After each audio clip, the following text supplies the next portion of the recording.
গারে হিরায় লম্বা কাহিনী। জিবরিল ফেরেশতা আসলেন, তাকে বললেন ইকরা, পড়ো পড়ো। বলছে মা আনা বিকারি, আমি তো পড়াশোনা জানি না,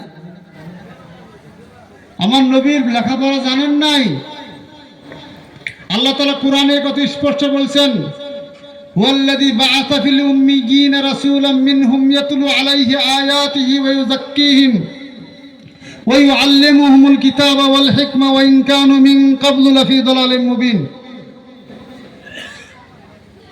উম্মি কওম, নিরক্ষর একটা জাতি, মক্কার মানুষ, তাদের ভিতরে একজন নিরক্ষর মানুষ নবী বানিয়ে পাঠানো হয়েছে।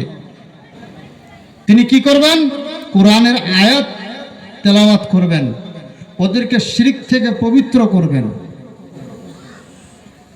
সে নবীকে বলে ইকরা, পড়ো।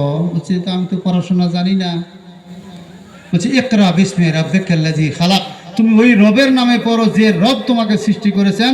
রাসূল সাল্লাল্লাহু আলাইহি ওয়াসাল্লামের প্রশ্নের জবাব এসে গেছে। আল্লাহ খালাকানি, আল্লাহকে আমাকে সৃষ্টি করেছেন। সেই রব, যে রব আমাকে পড়তে দিছেন যে তুমি পড়ো তোমার সেই রবের নামে, যে রব তোমাকে সৃষ্টি করেছেন। ইকরা বিসমি রাব্বিকাল্লাযী খালাক খালাকাল ইনসানা মিন আলাক। মানুষের সৃষ্টি কথা বলেছেন। মানুষ কোথা থেকে? মানুষ যুগের থেকে সৃষ্টি হয়েছে। যুগ, মুশে যুগ, চিনা যুগ আমরা চিনি না।